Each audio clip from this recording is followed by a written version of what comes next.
Assalamualaikum warahmatullahi wabarakatuh. Perkenalkan, nama saya Ainun Hikmah Gandali, NIM C30121192, Ilmu Kalaman Dasar.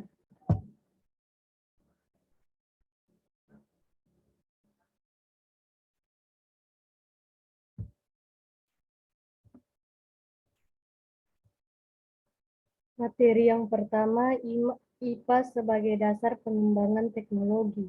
IPA merupakan ilmu pengetahuan yang mempelajari tentang peristiwa yang terjadi di alam beserta isinya, serta dalam pemerolehannya, pengetahuan tersebut memiliki nilai-nilai sikap para ilmuwan yang berdasarkan proses ilmiah. Pada awal perkembangannya, semua proses tersebut berlangsung secara spontan dan ilmiah. Perkembangan IPA diantaranya yang pertama revolusi pertama, yang kedua revolusi kedua, yang ketiga revolusi ketiga, dan yang keempat revolusi keempat.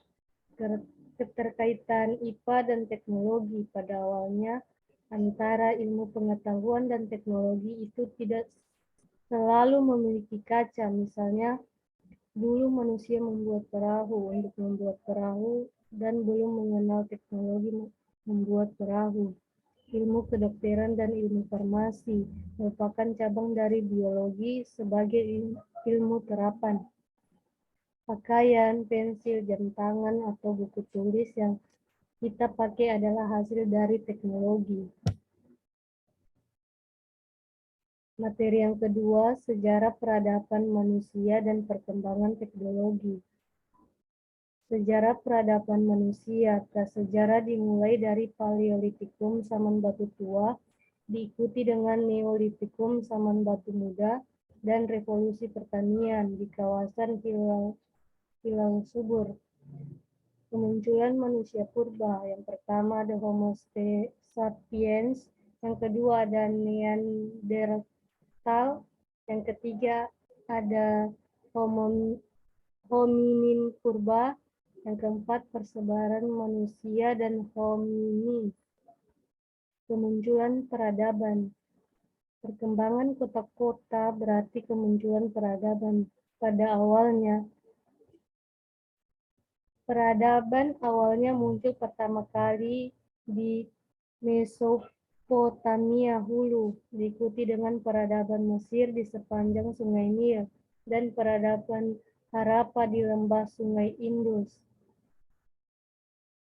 Peran teknologi dalam peradaban. Yang pertama, menetapkan strategi pengembangan ilmu pengetahuan dan teknologi agar sesuai dengan nilai-nilai budaya yang dijunjung oleh nenek moyang selama ini. Yang kedua, dalam mengembangkan ilmu pengetahuan dan teknologi perlu diikutsertakan peran agama yang mendukung nilai-nilai moralitas. Yang ketiga, mengembangkan ilmu pengetahuan dan teknologi.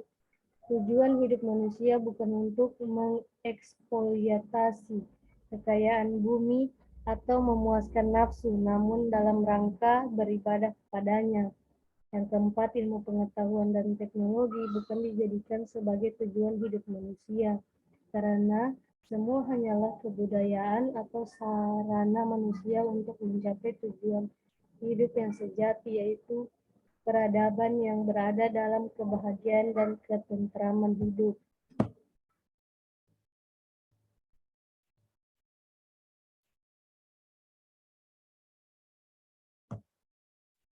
Materi yang ketiga, manfaat dan dampak iptek bagi kehidupan manusia.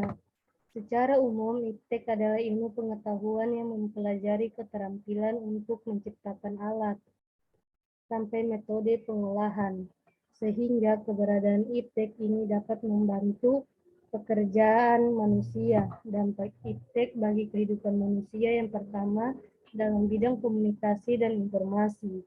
Dampak positif, mudahnya mendapat informasi akurat dengan cepat walaupun berbeda negara.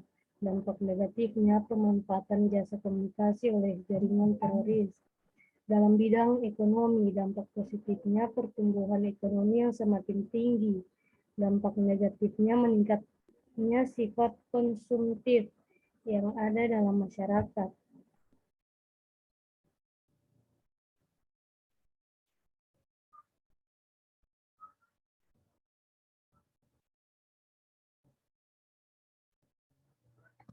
Dalam bidang sosial budaya, dampak positif meningkatkan potensi daerah dan memiliki pergaulan luas. Dampak negatifnya timbulnya kesenjangan sosial dan perubahan budaya. Dalam bidang pendidikan, dampak positif memunculkan inovasi baru dalam mengakses dunia pendidikan. Dampak negatifnya pelajar lebih sering bermain handphone dan sering mencari jawaban instan. Dalam bidang politik, dampak positifnya meningkatnya kualitas dan kuantitas partisipasi politik masyarakat. Dampak negatifnya terganggunya stabilitas politik karena kebanyakan isu hoax di masyarakat. Dalam bidang hukum, pertahanan, dan keamanan, dampak positifnya semakin meningkatnya teknologi persenjataan negara.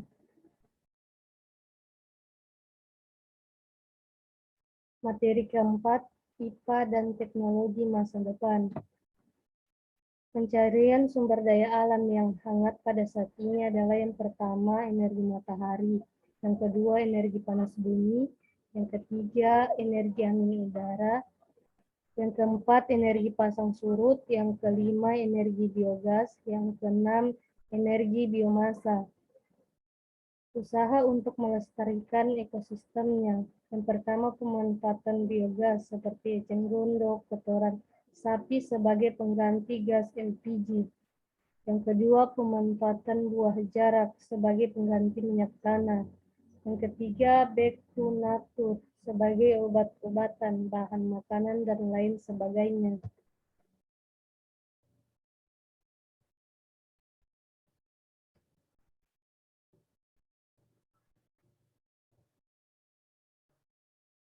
Materi yang kelima, perkembangan teknologi bioteknologi. Bioteknologi adalah terapan biologi yang melibatkan disiplin mikrobiologi, genetik, dan biomolekuler. Perkembangannya sendiri dapat digolongkan menjadi 3 periode, yaitu periode bioteknologi tradisional, ditandai dengan penggunaan mikroba untuk pengolahan atau pengawetan makanan dan minuman. Yang kedua, periode bioteknologi ilmiah. Manusia mulai menyadari bahwa proses fermentasi tidak terjadi begitu saja. Dihasilkan bioteknologi hanya makanan, melainkan juga obat-obatan seperti antibiotik dan penisilin. Yang ketiga, periode bioteknologi modern. Bioteknologi modern diawali dengan penemuan enzim endonuklease retriksi. Perkembangan bioteknologi di Indonesia. Perkembangan bioteknologi di Indonesia telah berkembang sejak lama, misalnya pembuatan keju, tempe, unkom, dan lain sebagainya. Status bioteknologi di Indonesia. Saat ini perkembangan bioteknologi di Indonesia masih tergolong dalam kategori tertinggal jika dibandingkan dengan negara lain.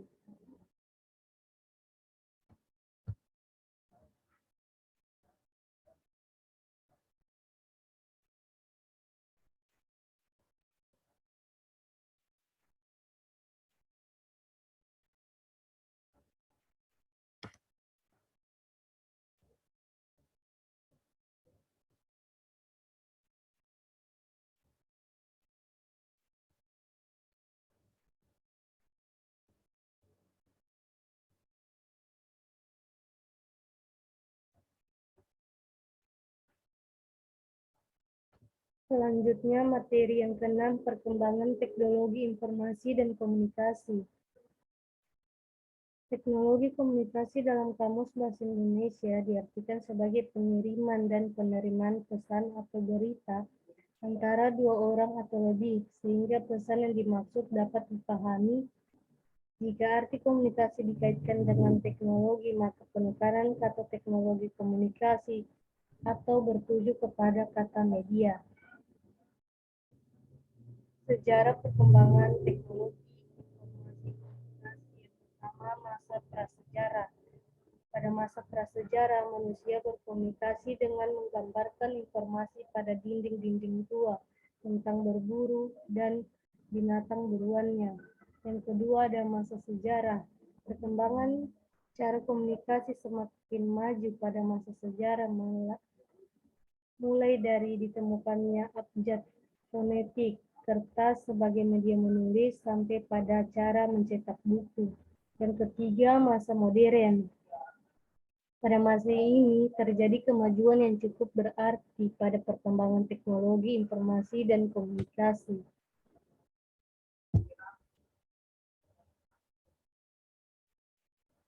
Materi yang ketujuh, teknologi kearifan lokal.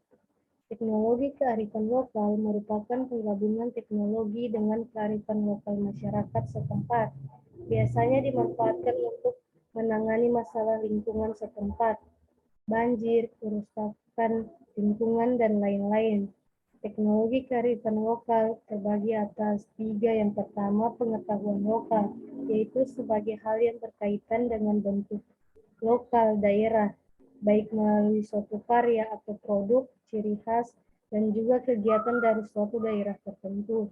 Dan kedua, kecerdasan setempat, yaitu total dari ciri kebudayaan yang dipunyai bersama oleh masyarakat atau penduduk sebagai hasil dari apa yang terjadi di masa lampau. Yang ketiga, kearifan lokal, yaitu bahwa pada dasarnya setiap kelompok masyarakat memiliki kearifan lokal. Kearifan lokal dianggap memiliki nilai dan fungsi sendiri dalam aspek kehidupan masyarakat. Bentuk kearifan lokal dapat dikategorikan dalam dua aspek, yaitu kearifan lokal yang berwujud nyata dan tidak berwujud. Kearifan lokal yang berwujud nyata yaitu tekstur, bangunan, benda cagar budaya atau tradisional. Kearifan lokal yang tidak berwujud yaitu seperti petua yang disampaikan secara verbal dan turun-temurun, yang bisa berupa nyanyian dan kiduk yang mengandung nilai ajaran tradisional. Materi yang ke-8, isu lingkungan global. Efek rumah kaca disebabkan karena meningkatnya konsentrasi gas karbon dioksida, CO2, dan gas lain yang di atmosfer. Yang kedua, pemanasan global adalah kenaikan suhu permukaan bumi yang disebabkan oleh peningkatan keluaran gas rumah kaca seperti karbon dioksida, metana, dinitrooksida, yang menyebabkan lapisan ozon semakin menipis sehingga radiasi matahari semakin terasa di bumi. Yang ketiga, ozon. Ozon merupakan gas secara alami terdapat di atmosfer. Ozon adalah hasil reaksi antara oksigen dengan sinar ultraviolet dari matahari. Ozon di udara berfungsi menahan radiasi sinar ultraviolet dari matahari pada tingkat yang aman untuk kesehatan. Yang keempat, ada hujan asam disebabkan oleh belereng atau sulfur yang merupakan pengotor dalam bahan bakar fosil, serta nitrogen di udara yang bereaksi dengan oksigen membentuk sulfur dioksida dan nitrogen dioksida. Materi yang ke-9, isu lingkungan nasional. Macam-macam isu lingkungan nasional. Yang pertama, pengundulan hutan. Yang kedua, ada sampah. Yang ketiga, banjir. Yang keempat, banjir lumpur panas di Sidoarjo. Yang kelima, pencemaran minyak lepas pantai. Yang keenam, reklamasi. Yang ketujuh, pencemaran limbah industri. Materi yang ke-10 ada isu lingkungan lokal. Isu lingkungan lokal merupakan hal yang sangat mudah dilihat bahwa di Indonesia masih mempunyai kesadaran yang rendah terhadap isu lingkungan, terutama masyarakatnya yang kebanyakan masih terlalu terfokus pada usaha untuk mempertahankan hidup dan mendapatkan kehidupan yang lebih layak. Penyebab isu lingkungan lokal yaitu banjir, instalasi air laut, kekeringan, longsor, dan erupsi pantai. solusi mengatasi isu lingkungan lokal. Yang pertama, menggunakan teknologi yang ramah lingkungan. Yang kedua, penekanan hukum yang adil dan konsisten pada pemerintah. Yang ketiga, membatasi jumlah pengembalian tambang dan pemanfaatan sumber daya alam. Yang keempat, penggunaan energi ramah lingkungan. Yang kelima, melakukan penghijauan kembali atau penanaman pohon. Sekian pemaparan